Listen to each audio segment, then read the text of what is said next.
ನೀಲಿ ಬಣ್ಣದಲ್ಲೇ ಯಾಕೆ ಯಾವಾಗ್ಲೂ ನಾರಾಯಣನನ್ನ, ಕೃಷ್ಣನನ್ನ, ರಾಮನನ್ನ ನಾವು ನೋಡೋದು? ಯಾವ ಫೋಟೋ ಆಗ್ಲಿ, ಐಕಾನೋಗ್ರಫಿ ಆಗ್ಲಿ, ಪೇಂಟಿಂಗ್ ಆಗ್ಲಿ, ಅದರಲ್ಲಿ ನಾರಾಯಣ ನೀಲಿ ಬಣ್ಣದಲ್ಲೇ ಇರ್ತಾರೆ. ಆದ್ರೆ ಶಾಸ್ತ್ರಗಳನ್ನ ನಾವು ನೋಡಿದಾಗ ಭಾಗವತ, ರಾಮಾಯಣ, ಮಹಾಭಾರತಗಳು ರಾಮಕೃಷ್ಣರನ್ನ ಸಾಂಧ್ರ ಪಯೋಧ ಸೌಭಗಂ, ಮೇಘಶ್ಯಾಮ ಸುಂದರ, ಘನಶ್ಯಾಮ ಸುಂದರ ಅಂತಾನೆ ವರ್ಣನೆ ಮಾಡ್ತವೆ. ಹಾಗಾಗಿ ಭಗವಂತ ಮನುಷ್ಯನಾಗಿ ಕಾಣಿಸ್ಕೊಳ್ಳುವಾಗ ಆತನ ಬಣ್ಣ ಶ್ಯಾಮ ವರ್ಣ, ಡಾರ್ಕ್ ಮೈ ಬಣ್ಣ. ಹಾಗಿದ್ಮೇಲೆ ನೀಲಿ ಯಾಕೆ? ಒಂದು ಬಾರಿ ಆಕಾಶವನ್ನ ನೋಡಿ, ಯಾವ ಬಣ್ಣ ಇದೆ ಅಂತ ಕಾಣಿಸುತ್ತೆ?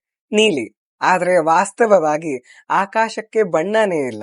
ಇನ್ನು ಸಮುದ್ರವನ್ನ ನೋಡಿ, ಅದು ಕೂಡ ನೀಲಿ ಕಾಣಿಸುತ್ತೆ. ಆದ್ರೆ ಸಮುದ್ರದ ನೀರನ್ನ ಕೈಗೆತ್ಕೊಂಡು ನೋಡಿ, ಅದರಲ್ಲೂ ಬಣ್ಣ ಇರೋದಿಲ್ಲ.